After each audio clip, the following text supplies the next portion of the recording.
Time gap సృష్టించడం ఇప్పుడు Revanth Reddy team చేస్తున్నటువంటి ఎత్తుగడ.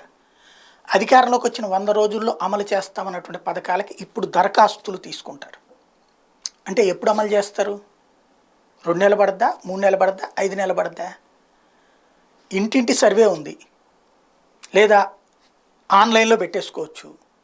ఇక్కడ ప్రతి మహిళకి ఇస్తామన్నాం కదా. ఇంట్లో ఎంతమంది మహిళలు ఉన్నారు, ఎంతమంది పురుషులు ఉన్నారు, ఎట్లా ఆల్రెడీ లిస్ట్ ఉంటుంది కదా. ఆధార్ లెక్క ప్రకారం కేంద్ర ప్రభుత్వం ఇంటింటి సర్వే చేసిందా?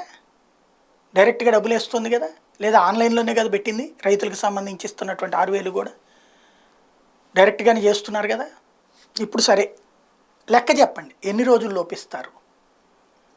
2,500 రూపాయల పెన్షన్ ఇదే ప్రతి ఒక్కరికి ఇవ్వడం మహిళలందరికీ.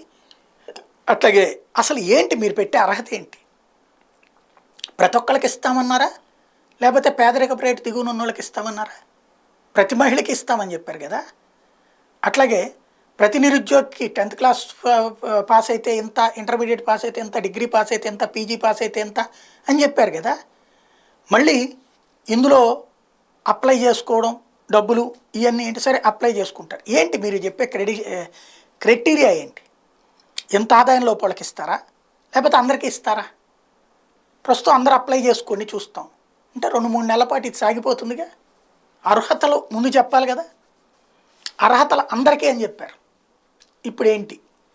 మరొక వైపున ఒక ఆస్పెక్ట్ మాత్రం మంచి పని చేసింది ఏంటంటే, నమస్తే తెలంగాణకి యాడ్లు మానేశారు. ఇదివరకు కొట్టి నమస్తే తెలంగాణకి ఇచ్చి మిగతా వాళ్ళని ఏడిపిస్తే ఇప్పుడు రివర్స్లో చేస్తున్నారు.